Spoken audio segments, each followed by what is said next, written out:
Welcome back. You are watching the press preview. A first look at what's on the front pages as they arrive. In the next half hour, we'll see what's making the headlines with the entrepreneur and PR consultant, Leon Emirali, and the journalist and author, Christina Patterson. So let's see what's on some of those front pages for you now. According to the Sunday Times, up to 300 seriously ill children in Gaza will be flown to the UK for treatment. The Sunday Express reports on what it says are concerns people here who are sympathetic to the Palestinian cause could be radicalised for attacks. The Observer writes that Sir Keir Starmer is seriously considering universal digital IDs to tackle illegal immigration and improve public services. The Mail on Sunday says 2/3 of resident doctors refused to take part in last week's strikes. Tory leader Kemi Badenoch writes in The Telegraph, warning the government is making the same financial mistakes as former Conservative Prime Minister Liz Truss. The Sunday Mirror focuses on what it claims is an exclusive on the Jeffrey Epstein investigation. An exclusive too in The Sun. Theirs is about what they report is cocaine use by Strictly Come Dancing stars. Sunday People highlights Ozzy Osbourne being laid to rest, surrounded by bat boxes, in a nod to when he once famously bit off a bat's head on stage.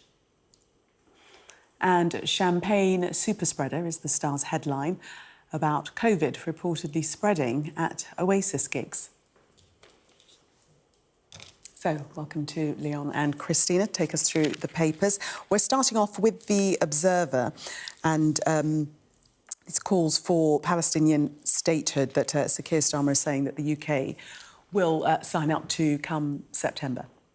Yeah, well, I mean, it's been a controversial decision, and obviously Israel doesn't approve of it and says that it essentially means that the UK is supporting Hamas, which is absolute nonsense because the UK has been extremely clear since the 7th of October 2023 that Hamas is a terrorist group, that what it did was an abomination, that it doesn't support anything Hamas does, that you shouldn't, that we wouldn't negotiate with Hamas.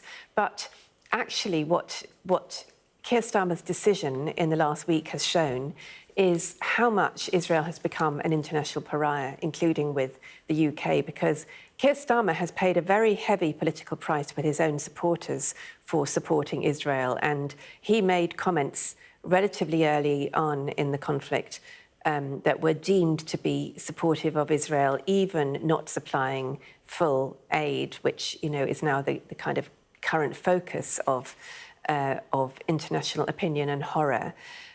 So he's personally paid a very big price, and part of that price we've seen, I think, in the creation of this new party, which doesn't have a name yet, which may or may not be called Your Party, by Jeremy Corbyn and Zara Sultana.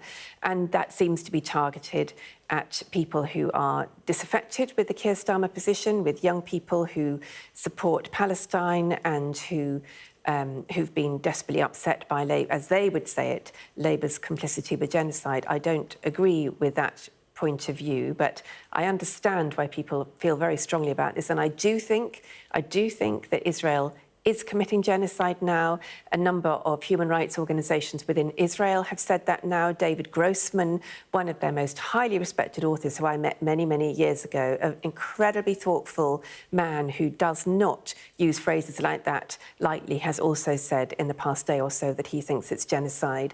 And I think the UK's decision to make this what will almost automatically become in September recognition of Palestine as a state is an indication that we cannot watch 2.2 million people being willfully starved by Israel, which is very clearly what's happening, and people being targeted and killed, and children being targeted and shot in the testicles, in the head, as they try to get food. It is an abomination, and I really hope that Netanyahu and his fellow members of government one day go to The Hague and are held accountable for the war crimes they have very clearly been committing. And I say that, as you know, Gillian, as someone who initially supported Israel in this war and have lost one of my closest friendships over this war, but this is just an abomination.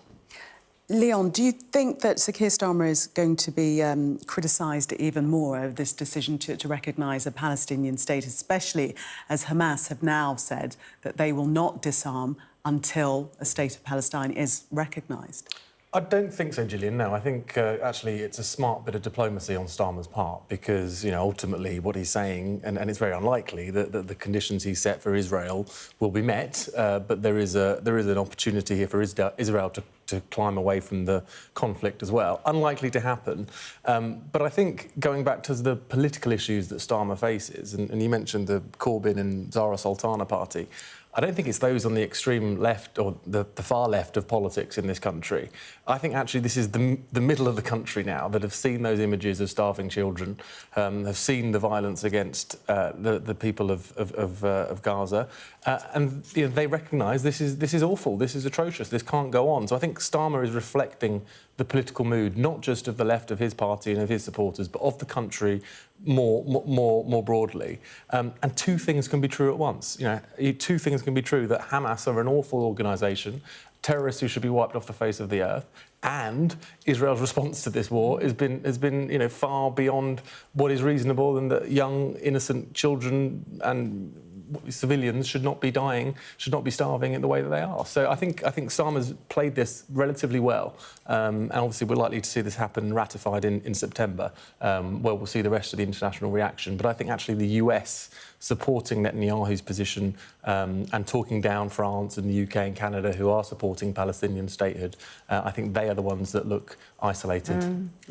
Christina, what about the criticism, though, that we've heard from Israel, that Sir Keir Starmer in particular, and I suppose by implication countries like France as well, haven't put any conditions on Hamas? They have. I mean, of course, they have said from the beginning that what Hamas has done is an abomination. But, there is no negotiating with Hamas. Hamas have been very happy to sacrifice 60,000 Palestinians, and they're very happy to watch 2.2 million, or however many, 2.2 million minus 60,000 living Palestinians starve, led by the Israeli government. Hamas doesn't care about its citizens. I mean, there is no reasoning with those people. And the UK has been very clear, as have the Arab states this week, who've come out and said, yes, we need a Palestinian, we need a two-state solution, and they have said Hamas have to be excluded from it. So nobody, apart from Hamas, wants Hamas to be involved. Most of the Palestinian people don't want Hamas to be involved, but Hamas were not democratically elected, so the Palestinian people have no choice about who is ruling them from the underground tunnels with their designer handbags and their money stashed away and their food that they have stolen from aid trucks a long time ago, because they're not getting near the aid trucks now, or not so much.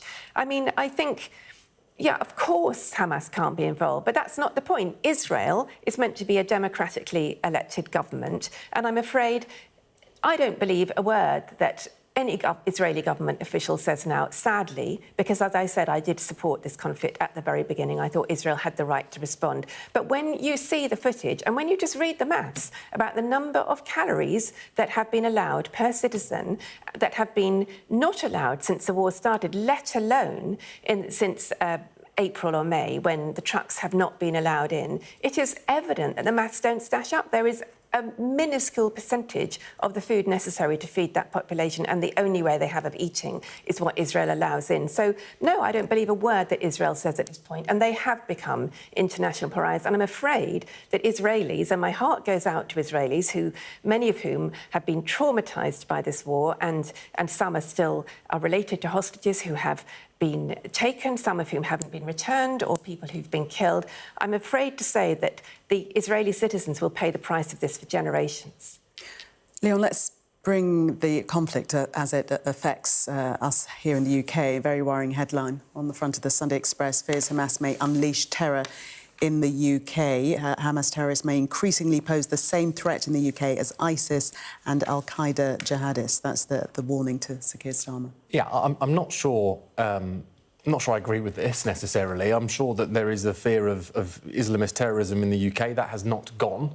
But I don't think that for most people who have sympathy with what's going on in Gaza are necessarily then going to turn to supporting Hamas, which is a terrorist organisation without doubt. And I think there is a distinction between Hamas and the Palestinian people and Palestinian individuals, as there is a distinction between Israeli individuals and the Israeli government. And I think that is the nuance that's being lost in this particular headline. The problem is there's obviously a long way to go here between this conflict ending, and we don't seem to see it in sight. And I think the UK is getting more and more involved because of domestic politics here. There is a demand for the UK to be more stringent on it. We are now seeing those images on channels like this of unbelievable desperation of those people. And I think that does have a political impact, but I don't think it's going to lead to radicalisation. I don't think it's going to lead to an increase in violence, other than perhaps a very small number of individuals who would have felt that way anyway. So I'm not necessarily sure that I agree with the premise here, but I'm not denying that there is still a threat of Islamist terrorism in the UK because of a number of issues, not just this particular conflict. Christina, take us to the Times and their story regarding children in Gaza being flown into the UK for treatment. So far, only 3 have been given the medical visa to do so, but that's about to change. Yeah, I'm not sure why so few have been given permission to come through, but there's talk that the government are negotiating for about 300 children to come here for treatment, and obviously that's good for those children, and we've seen very, very moving coverage in the last few days of certainly one boy who came into the country whose face had been blown to pieces, and he was very grateful and happy to be allowed in. I mean, it's kind of heartwarming to see, but also heartbreaking to think of the thousands of children left behind and who have been killed.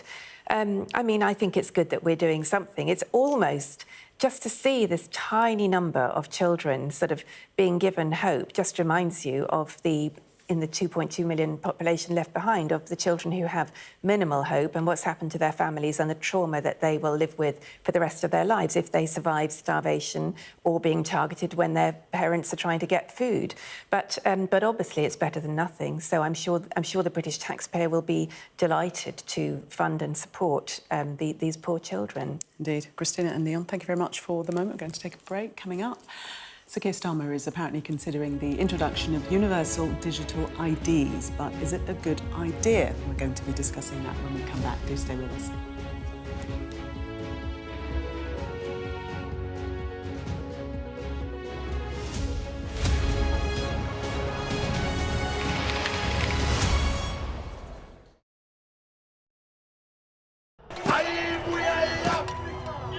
It's like a football final with only one team on the pitch.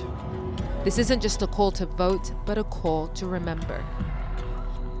The freedom fought for by the African National Congress. I'm Yusra Al-Bagher, Sky's Africa correspondent based in Johannesburg, South Africa. A cyclone and 2 burst dams wiped out hundreds of generational homes. This was the second dam that the floodwaters hit before it tore into Derna. We are in the heart of Nairobi, and we're watching as protesters were heavily tear gassed. The sheer fearlessness and persistence of these guys is astonishing. We help you understand the world with us. I remember going into the iconic Durman market in the heart of Sudan's capital for the first time since the war started. And this is what's left of it. Bullet holes through buildings, shelled balconies, bullet cases on the floor. I witnessed the complete destruction of a place linked to my childhood memories and the lives of millions of people. This is insane. This was a bustling residential area. So many friends who lived here. My most memorable interview was with a 15-year-old boy who'd survived being stranded on a migrant boat on its way from Senegal to the Canary Islands. After 13 days, our food, water and fuel supply ran out. I felt awe when we saw the mountain gorillas in Rwanda. They call him the king of the jungle. This is the alpha silverback. Sky News. Get the full story first. Yusra Al-Bagher, Sky News. What might happen if Russia attacked the UK? This is clearly an enormous show of force. It is definitely out of the ordinary. We ran a war game with former ministers back in the hot seat. Ben Wallace. Amber Rudd. Jack Straw. It's the kind of war game that's genuinely tested inside government. The Russians are signalling that there may be an attack. Russia knows our weaknesses, but do you? I'm Deborah Haynes. From Sky News and Tortoise, this is The War Game. Listen wherever you get your podcasts. We are under Israeli military restrictions in terms of some of the things that we can film, but it's important to be in there. What a slow drive for the president as he approaches his golf club. 1 more year! Free wherever you get your news. I'm Mark Stone and I'm Sky's correspondent based here in Washington, D.C.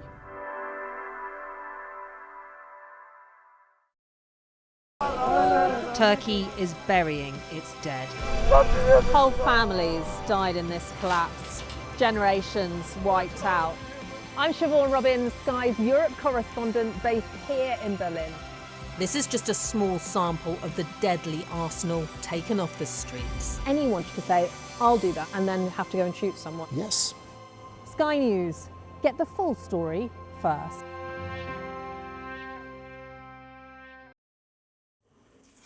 Welcome back. You are watching the press preview. Still with me, Leon Emirali and Christina Patterson. Let's have a look in this section, kicking off with the Observer front page. Quite a striking front page, don't you think? Yeah, I like it. It's quite different for the Observer, but the actual story is that Sir Keir Starmer, if we go inside the paper, is seriously considering moving towards a digital ID system. Christina. Yes, well, I mean, you know, at long last, this has been talked about for so long, and we are the only country in Europe that doesn't have a digital ID system. So, you know, people talk about, as we realise, in terms of the political agenda, and of course Nigel Farage is, I think, in the latest poll, 9 points ahead of Labour with reform, and his top topic is small boats and immigration, and essentially illegal migration.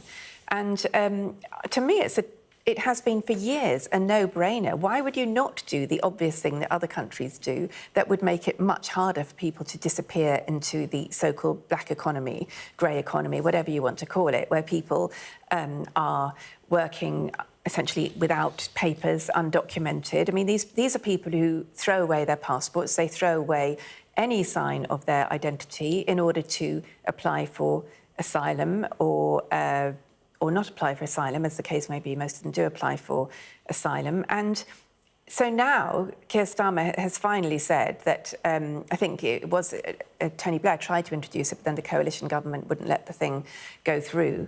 And he's now saying that the challenges are practical rather than philosophical. And Yvette Cooper apparently was not in favour for a while. I can't imagine why, but now her resistance has apparently disappeared. So I hope they introduce it as soon as possible, because if they don't solve the small boats crisis, however big it may or may not be in terms of an actual crisis, clearly it's expensive, but I'm not convinced it's the biggest crisis facing the UK at the moment. But politically, it's such an enormous issue, and reform is riding high in the polls as a result of it, that I think if we don't want to end up with a reform government, then this really needs to be tackled, and tackled very soon. Leon, they're saying that it would build on the success of the NHS app, which was adopted widely during the pandemic, and there would be no requirement to carry a physical card. Mm-hmm. Yeah, I mean, you know, sorry to be in violent agreement with you again, Christina, but I do agree, you know, it is unbelievable that we haven't already got to this point where we have digital ID. At the minute, there is so much friction between the populace and the state right now because of the bureaucracy we have to go through, where, you know, obviously that focusing on immigration here, but there's also a number of real-world examples that would benefit you and I, which is, you know, interactions with HMRC, trying to pay your taxes, trying to move to a new GP surgery, whatever it might be. The friction that would be resolved through digital ID would be enormous, and I just think it is a really good idea. I think the public have moved. I never really understood the opposition to ID, other than a sort of small number around sort of civil liberties, but I think that's a minor issue now, and I think the public would probably welcome this, especially if it is framed around also being able to solve the immigration crisis, which we know is the top political issue for all parties right now. So I think it's a good idea, and I think there definitely probably is Tony Blair's influence on this. I know, the Tony Blair Institute obviously is closely aligned with Number 10, and I think it's about time. OK, we've just got time for this last story in the Star, front page of the Star. Could Oasis gigs give you COVID? The suggestion that maybe fans should wear masks again. Well, I think it's unlikely that they will wear masks, but apparently there is a lot of COVID around. It's funny, you hear the word COVID and you think, sorry, it's 1843 or whenever it was that we had COVID. Of course, it is still around, and most of us have had it a few times, and I imagine many people will think that a few days feeling not great is price worth paying for going to an event like this. They're certainly paying a heavy price in terms of ticket prices. So. Yeah, you don't want to dish out all those thousands of pounds allegedly in some instances and then get COVID on top of it. No, indeed. Well, my brother's there tonight, so I do hope he's not caught COVID, and I hope he's had a good time. But I have to say, that is a great headline, champagne super spreader. But no, I agree with you. I agree with you, Christina, again, that let's forget about COVID, please. I think those times have been. Be sensible, but also enjoy yourselves. It is still around, though, I hate to say. Leon and Christina, thank you very much for the moment. We'll see you at the top of the 11. Let's take a look at the weather for you now. Breathtaking views with clear skies ahead. The weather, sponsored by Qatar Airways. Well, the weekend will end on a rather drab note as wet weather spreads southward. However, Storm Floris, which arrives on Monday, is likely to bring some very challenging conditions for the time of year, with strong winds and heavy rain. Wind gusts could exceed 70 miles per hour over northern and western Scotland, posing a risk to holidaymakers. It'll be a dull start to the day with extensive cloud, low cloud and hill fog, especially around Irish Sea coasts. Outbreaks of rain will turn heavy from North Wales northward. East Anglia and the southeast will see clearer skies for the sunrise, but cloud will increase from the north. Breathtaking views with clear skies ahead. Qatar Airways sponsors the weather. Coming up next on Sky News at 11, US envoy Steve Witkoff's promise to Israeli hostage families as Hamas declares it won't disarm without a Palestinian state.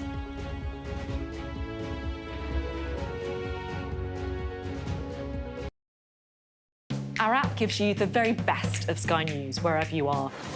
Breaking news, videos and analysis. Evidence of the crisis. Podcasts, watching us live. Live here from Washington. Wherever you get your podcast. All in one place. And all at just the touch of a screen. The Sky News app. Get the full story first.